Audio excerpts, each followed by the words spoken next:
بسم اللہ الرحمن الرحیم۔ السلام علیکم ورحمۃ اللہ وبرکاتہ۔ میں محمد رضا نقشبندی، آپ سماعت فرما رہے ہیں داستان نگر۔ داستان نگر میں عظیم کم سن سپہ سالار محمد بن قاسم کی ولولہ انگیز داستان۔ اس سے پہلے آپ اس داستان کی 22 قسطیں سماعت فرما چکے ہیں۔ آئیے قسط نمبر 23 کی طرف بڑھتے ہیں۔ سب سے آخر میں محمد بن قاسم کا لشکر آیا۔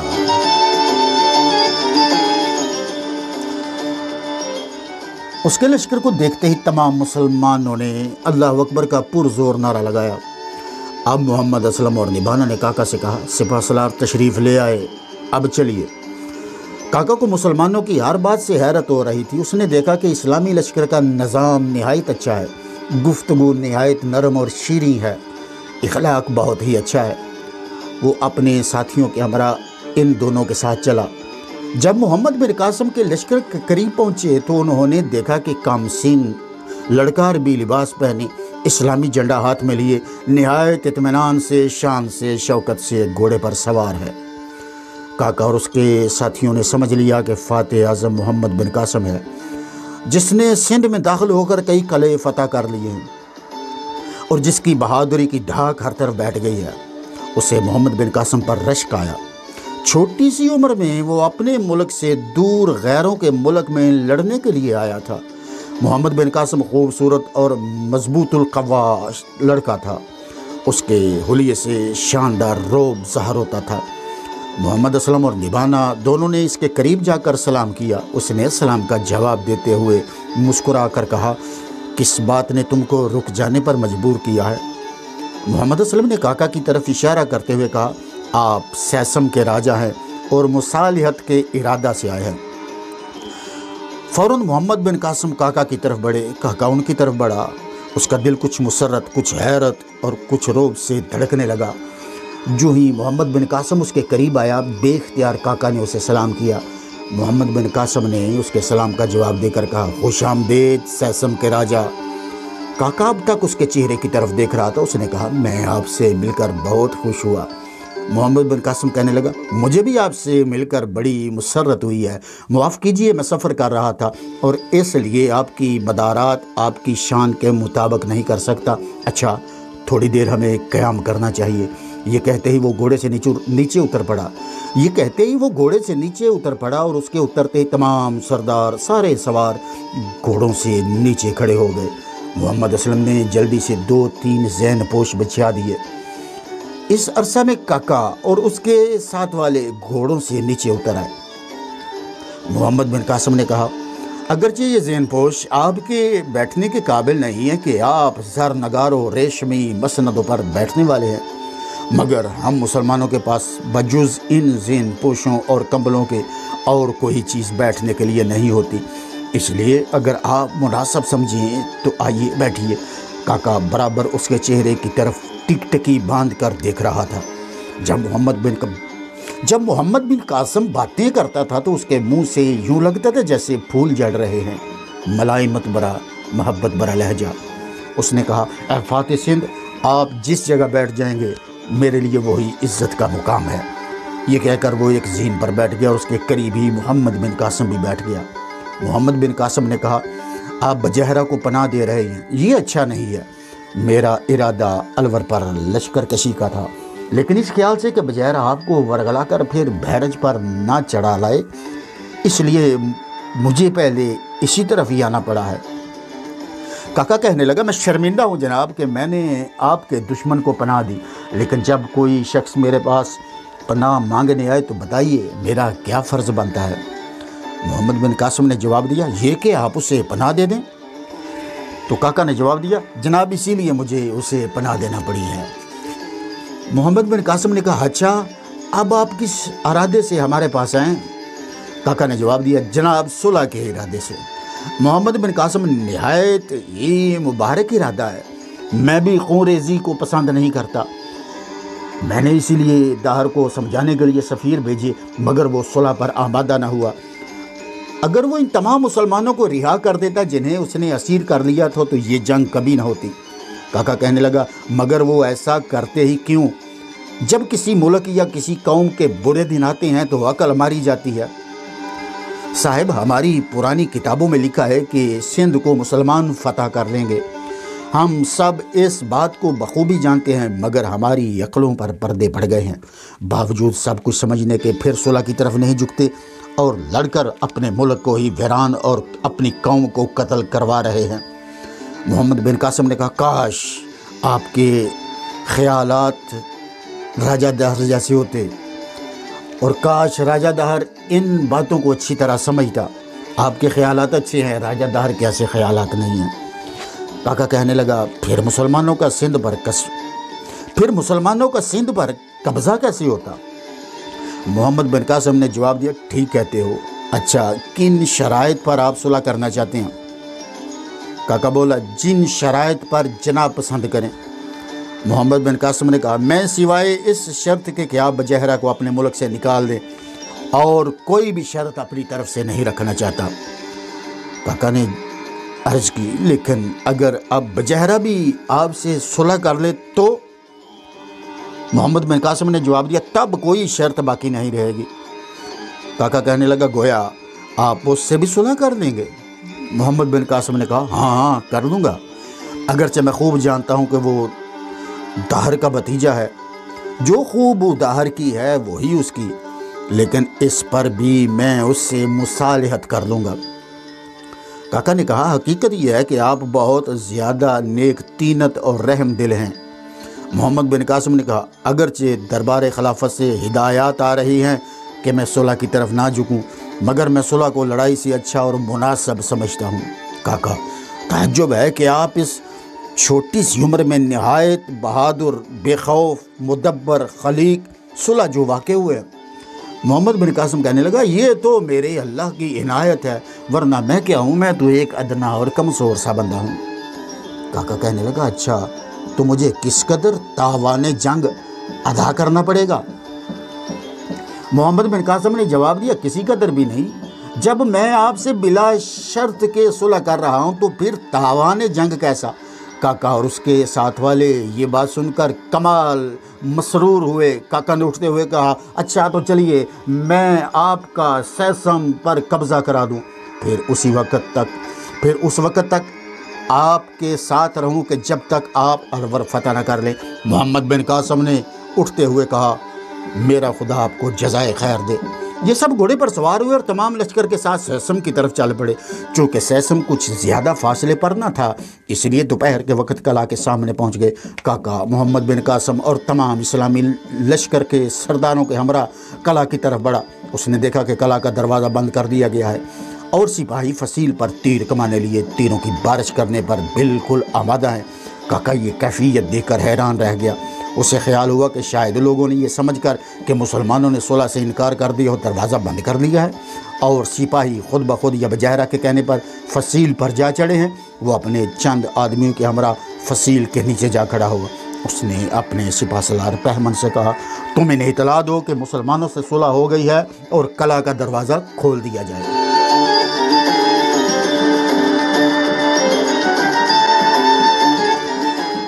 چنانچہ بہمن نے یہ بلند آواز سے اعلان کیا۔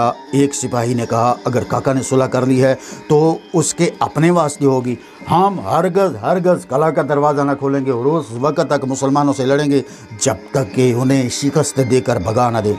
کاکا اور اس کے ساتھیوں کو بڑا تعجب ہوا۔ بہمن نے پھر کہا، تمہاری جنگ سے کچھ فائدہ نہ ہوگا، تمہارے پاس نہ افسر ہیں نہ مہاراجہ ہیں۔ اسی سپاہی نے کہا، ہم نے بجیرہ کو اپنا راجہ تسلیم کر لیا ہے اور اپنے نئے سرے سے افسر بھی مقرر کر دیے ہیں۔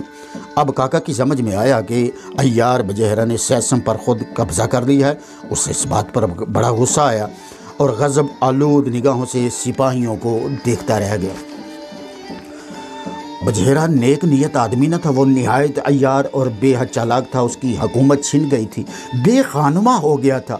جس وقت وہ بحیرے سے بھاگا تھا اس وقت اس کا ارادہ بدیع کے راجہ کاکا کے دامن میں پناہ لینے ہی کا تھا اور اس کے علاوہ قصد نہ تھا۔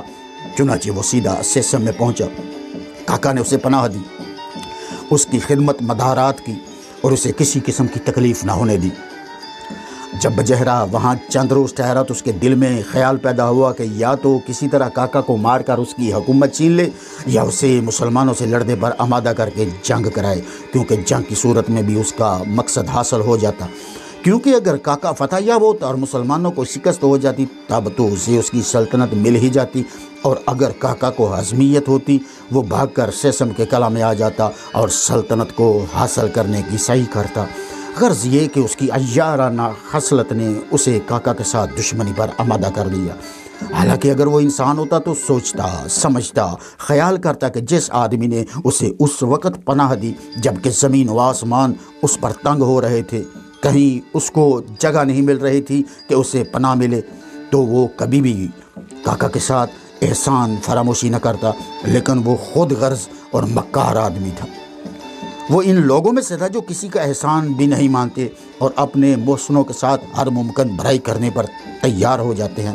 اول تو اس نے بھی کوشش کی کہ کاکا مسلمانوں سے لڑے، لیکن جب اس کوشش میں اسے ناکامی ہوئی اور کاکا مسلمانوں سے صلح کرنے چلا گیا تو اسے ایک سنہری موقع ہاتھ آ گیا۔ آپ سماعت فرما رہے ہیں داستان نگر، میں محمد رضا نقشبندی۔ کاکا کے جاتے ہی اس نے سیسم کے ان معزز لوگوں کو جمع کیا جو وہاں باقی رہ گئے تھے۔ یہ سب دربار عام میں بلائے گئے۔ ان کا وزیر اس سے زیادہ مکار اور بدذہن تھا۔ اسی کے مشورہ سے یہ سب کچھ ہو رہا تھا۔ چنانچہ جب سب لوگ جمع ہو گئے تب وزیر نے بجہرا کو اطلاع دی۔ اس نے وہی پوشاک جو وہ پہن کر بحیرے سے بھاگا تھا پہنی اور دربار میں چلنے کے لیے تیار ہو گیا۔ اتفاق سے اس کی رانی آ گئی۔ یہ رانی بھی لادی کی طرح کم عمر اور حسین تھی، صرف شلوکا اور ساڑی باندھے ہوئے تھی، البتہ جواہرات اور آبدار موتیوں کے زیورات کثرت سے پہنے ہوئے تھے۔ ان زیورات کی چمک دمک نے اس کی صورت کو ایسے جگمگا دیا تھا جیسے 14ویں رات کا چاند ہوتا ہے۔ اس نے آتے ہی ہوش ربا نگاہیں اٹھا کر ناز بری چتون سے بجہرا کو دیکھ کر کہا، کہاں جا رہے ہو سوامی؟ بجہرا کو اس سے بہت زیادہ محبت تھی۔ اس نے بڑھ کر اسے سینے سے لگاتے ہوئے کہا، میں اپنی بگڑی ہوئی قسمت بنانے جا رہا ہوں۔ رانی نے شوق نگاہوں سے دیکھتے ہوئے کہا، بھلا قسمت بھی کبھی بنی ہے؟ بجہرا نے جواب دیا، انسان میں اس قدر طاقت ہے کہ وہ سب کچھ بنا سکتا ہے۔ رانی کہنے لگی، میں نے سنا ہے کہ بھاگ کو دیوی اور دیوتا بھی نہیں بنا سکتے۔ بجہرا کہنے لگا، مگر منش یعنی آدمی تقدیر بدل سکتے ہیں۔ رانی کہنے لگی، اچھا آپ کا بھاگ کون بنائے گا؟ یہ کہہ کر رانی نے راجہ کے موتیوں کے ہار سے کھیلتے ہوئے اس کی طرف دیکھا۔ بجہرا نے اس کے حسین سر پر ہاتھ پھیرتے ہوئے کہا، میں اپنی قسمت خود بناؤں گا۔ رانی کہنے لگی، کیسے؟ اس نے جواب دیا، کاکا مسلمانوں سے صلح کرنے گیا ہے، میں اس کے اس قلعہ کا راجہ بن جاؤں گا۔ رانی فوراً ہی اس سے الگ ہو گئی اور اس نے کہا، یہ تو بڑے پاپ یعنی گناہ کی بات ہے سوامی۔ بجہرا نے ہنس کر کہا، کچھ پاپ نہیں، زندگی جد و جہد کا نام ہے۔ جو لوگ کوشش کرتے ہیں وہی کامیاب ہوتے ہیں۔ میں کوشش کر کے کامیاب ہونا چاہتا ہوں۔ رانی کہنے لگی، نہیں نات، ایسا نہ کیجیے، تمام دیوی دیوتا ناراض ہو جائیں گے۔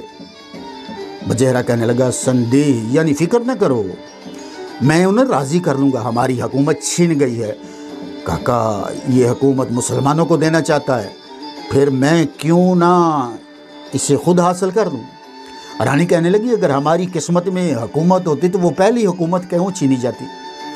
بجہرا نے جواب دیا، وہ راج ہمیں اپنے پتا سے ملا تھا اور سلطنت قوت بازو سے ملتی ہے، یہی دنیا کا اصول ہے، یہی دنیا کا قاعدہ ہے۔ رانی، مجھے اب بھی بھے ہے یعنی ڈر ہے کہ مبادا ہم پر کوئی اور مصیبت آ نہ ٹوٹے۔ بجہرا، پریا تم اطمینان سے رنواس یعنی محل میں بیٹھی رہو اور کسی بھی بھے یعنی ڈر کو دل سے نکال دو۔ میں خود راجہ بن کر تم کو رانی بنانا چاہتا ہوں۔ رانی